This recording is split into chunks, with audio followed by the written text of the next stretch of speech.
আসসালামু আলাইকুম, কেমন আছেন সবাই? চলুন আজকে আমরা রাজেন্দ্রপুরের একটা রিসোর্ট থেকে ঘুরে আসি। রিসোর্টের নাম হচ্ছে সাহেব বাড়ি। আজকে আমরা একটা ডে লং প্যাকেজ নিয়েছি। আমাদের মূল উদ্দেশ্য সারাদিন পানিতে ঝাপাঝাপি করব। একটা রুম নেওয়া হয়েছে দুটো ফ্যামিলির জন্য একসাথে। রিসোর্টটা খুবই সুন্দর, কনফারেন্স রুম আছে, যদিও ওটা ভিডিও করা হয়নি, দেখে এসেছি। আর এটা খুব সুন্দর একটা খেলার মাঠ আছে, পেছনে আর একটা মাঠ আছে। সুইমিং পুলটা কি সুন্দর, তাই না বলেন? পানিতে ভেসে থাকার মতো টিউব দিয়েছিল।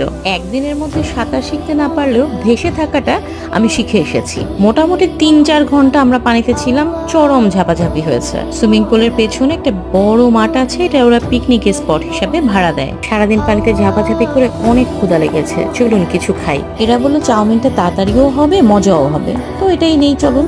আর একটু কফি নেই সাথে। না, ওরা কথা রেখেছে, চাউমিনটা আসলেও মজা। খেতে খেতেই বাইরে অন্ধকার হয়ে এসেছে।